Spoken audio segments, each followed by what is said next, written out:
예를 들어서 9.1에서 3.0%까지 떨어지는 이 구간은 급격히 떨어졌는데 상승률이.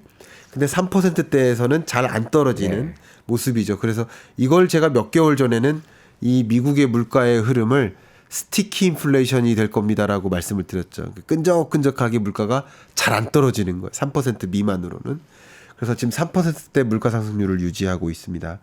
근원 물가 상승률 같은 경우도 뭐 나름 잡혔어요. 나름 잡혔는데 역시 그 밑으로는 잘 안 떨어지는 흐름이에요. 그러면 근원 물가가 어쨌든 2% 초반에는 부합해야 2% 목표 물가에 부합한다라고 얘기할 수가 있거든요. 그럼 초반으로 가려면 뭐가 해결이 돼야 근원 물가마저 2% 초반에 도달할까? 이걸 분석할 수 있는 거거든요. 그걸 해부를 한다면 해부하는 걸 그걸 기여도 분석을 한다고 해요. 그러면 근원 물가가 있고 근원 물가 외에 식료품 물가나 에너지 물가가 있어요. 근데 에너지 물가, 식료품 물가의 기여도를 보면 에너지 물가의 기여도는 마이너스예요. 심지어 물가 하방 압력입니다. 그리고 식료품 물가의 기여도는 거의 0에 가까워요. 그러니까 신경 안 써도 됩니다. 그러니까 다 잡힌 거예요. 근데 근원 물가를 또 해부를 해보다 보면 그런 상품 물가가 있고 그런 서비스 물가가 있는데 역시 그런 상품 물가는 거의 0에 가까워졌습니다. 그러니까 기여도가 거의 0이에요. 근데 오로지 근원 서비스 물가만 3.1%포인트 정도로 아직 기여도가 안 빠지고 있어요. 근데 근원 서비스 물가는 그러면 언제 2% 초반으로 올까? 이 질문인 거예요, 결국. 그럼 근원 서비스는 뭐가 결정을 할까? 임차료라든가 주거비도 있겠습니다. 근데 그 부분에 가중치를 부여하는 전문가분들도 계신데 저는 개인적으로 그 부분은 그렇게 덜 중요하다. 네. 그거는 의외로 잘 오르락내리락 하는 영역이 아니다. 다른 품목에 비해서 상대적으로. 그럼 근원 서비스 물가가 잡히려면 어떻게 해야 될까? 저는 여기서 이제 해답이 나오는데요. 근원 서비스는 예를 들어 서비스업이라고 생각해 보세요. 상품 물가는 원자재 가격이 떨어지거나 소재 가격이 떨어지거나 환율이 조정되거나 하면 자연스럽게 떨어져요. 그죠? 근데 딸기잼 가격은 딸기 소매 가격이 떨어지면 자연히 잡힐 수 있다는 뜻이에요. 제 뜻은. 근데 유통 서비스, 물류 서비스, 금융 서비스, 법률 서비스, 컨설팅 서비스, 교육 서비스, 서비스업은요 원자재 가격이나 소재 가격이 결정짓는 게 아니에요. 전기 요금이 결정짓는 게 아니에요. 원유 가격이 결정짓는 게 아니에요. 이 서비스업의 가격은 인건비가 결정한다 이거예요. 근데 인건비가 어떻게 되느냐 그걸 임금 상승률로 봐야 돼요. 고용지표 발표되는 날 실업률 지표, 임금 상승률 지표, 신규 취업자 증감폭 이거 non-farm payroll이라는 지표 발표되죠. 이 세 가지가 동시에 발표되는데 근데 이때 저는 가장 주목하는 걸 임금 상승률로 갖고 있습니다. 왜 그러냐? 물론 고용 시장이 탄탄하면 탄탄할수록 임금 상승률이 떨어질까요? 안 떨어지죠. 고용 시장이 탄탄하다는 얘기는 일자리 공급이 많아요. 그러면 많은 잠재적인 인력들이 뭐를 원할까요? 높은 임금을 선택해요. 임금 상승률이 안 떨어져요.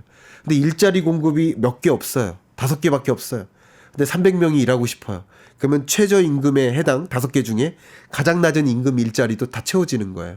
그러니까 임금 상승률이 떨어지는 효과가 있어요. 그러니까 지금처럼 고용시장이 탄탄한 과정에서는 임금 상승률이 떨어지기가 쉽지 않습니다. 그러니까 최근 임금 상승률도 오히려 반등해서 올라가고 있습니다. 한 4.6%로 올라갔거든요. 근데 임금 상승률이 결론적으로 3%대로 떨어져야 대략 한 3.89% 정도는 떨어져야 근원 물가 상승률이 목표하는 수준에 부합할 것이다. 그래서 지금의 시나리오대로 본다면 23년 4분기까지는 매우 강했는데 미국 경제가 그리고 24년 1분기부터 뭐 경기가 다소 둔화되는 모습들이 나타날 거라고 보고 있고요. 2분기에서야 고용의 어떤 의미 있는 침체 그런 모습들이 서서히 등장할 것이라고 생각하고 왜냐하면 고용시장은 워낙 경기 후행적이니까 그러면 임금 상승률이 떨어지는 흐름이 반영된 물가는 3분기에나 나타난다는 거죠. 그래서 저희 생각에는 빠르면 6월 제가 좀 무게를 두는 지점은 7월 목표하는 목표 물가에 부합하는 그 수준의 물가 상승률이 도래된다. 그러니까 2% 초반에 물가 상승률을 보게 된다. 그런 배경에는 임금 상승률이 굉장히 많이 잡혀서 그게 소비자 물가에 반영되는 과정에서 우리가 생각하는 목표하는 물가, 그러니까 물가 잡혔다라는 컨빅션이죠. 확신을 갖게 될 것이라고 보고 그런 지점에 금리 인하를 이제 물가 확실히 잡혔으니까 금융 안정도 도모해보고 또 경기도 좀 안정적으로 성장시켜보자 하는 마음으로 이제 물가라는 신경은 안 쓰고 숙제가 바뀌는 겁니다. 22년부터 24년 상반기까지는 숙제가 물가 안정인 거고요. 20년, 21년 그 두 개 해 동안에는 경기 성장이 숙제였던 거예요. 그리고 2024년 하반기부터는 이제 물가 잡혔으니 할 거 했으니 다음 숙제 금융 안정 만들어 보자. 지금 좀 부실한 부분들도 메꿔보자 하는 방향으로 소프트 랜딩 할 것으로 저는 보고 있습니다. 그러면 JP 모건이 최근에 2차 인플레이션 파동이 와서 뭐 시장이 크게 떨어질 수 있다, 추락할 수 있다 이런 거는 좀 만일에 대비하자라는 차원의 발표다 이렇게 봐야 되는 건가요? 너무 좋은 지류고요. 우리가 예상하지 못하는 여러 변수들이 여러 번 등장했었죠. 가장 대표적인 게 러우 전쟁이었고요. 그렇죠. 네.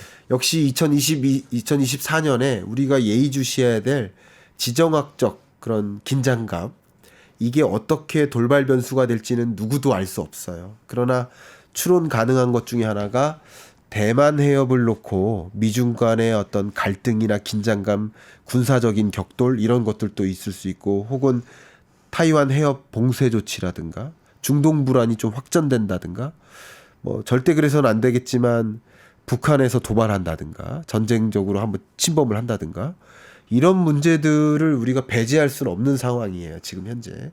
그걸 또 말씀드리려면 시간이 길어지지만 어쨌든 그런 배제할 수 없는 이런 상황들이 원하지 않는 방향으로 움직이면, 특히 타이완 해협 봉쇄로 이어지면 자연스럽게 세계 물동량 공급을 제약하고, 그러면 공급망 대란이 오고, 그러면 공급이 부족해지니까 러우 전쟁하고 똑같은 효과가 나오는 겁니다. 가격이 급등하죠. 그러면 그런 것들이 반영된 물가는 다시 초인플레이션으로 갈 수 있는 것이고요. 그러면 금리 인하는 당분간 없는 것이죠. 예. 그런 시나리오도 분명히 뭐 가능하다. 하나 플랜 B, 플랜 C로 상정해놓고 생각해 볼 수가 있겠다. 저는 그렇게 생각합니다. 미국 주가가 뭐 연일 최고치다 뭐 계속 이런 기사들이 나오는데 올해 미국 주가는 어떻게 전망을 하십니까? 사실상 금리 인하 시점을 여쭤보는 거랑 크게 다르지 않는 질문 같은데요. 네. 그러니까 금리 인하가 한 번으로 끝나는 게 아니라 금리 인하 있으면 그다음 금리 인하, 그다음 금리 인하가 있어요.